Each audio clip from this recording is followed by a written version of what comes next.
So, you're here to hear a story, are you? Well, listen, and listen good. It was a beautiful sunny day. The rabbits were happily frolicking through the meadow.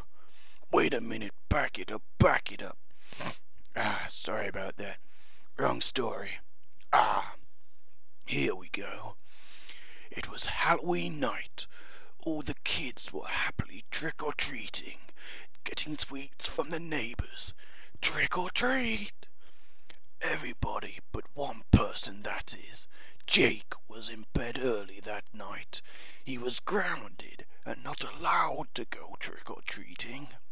But Jake thought quietly to himself, my parents won't keep me from joining in with the other kids. So he quietly pulled himself out of bed and put on his costume.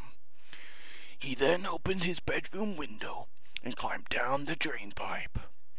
But before he reached the bottom, he fell. Jake pulled himself up from the floor and thought, I must have been closer to the ground than I thought, as I hardly didn't feel any pain at all. He then ran off to begin his evening of trick-or-treating. He knocked on the first house, but nobody answered.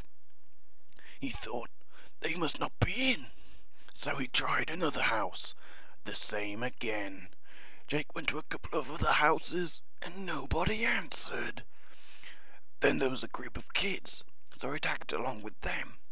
They all shouted, trick or treat. The owners of the house handed out sweets to everybody, but Jake didn't get any. Sad and angry, Jake headed home. When he got to his house, there were police cars and ambulances waiting outside. He heard his mum shout, my baby! Jake thought, oh no, they must have found out I ran away. So Jake pulled off his costume and ran to his front door. His mum was outside holding a body, which Jake thought looked a lot like himself. He said to his mum, I'm here, don't worry. Who's that kid you're holding? But she didn't reply. Happy Halloween.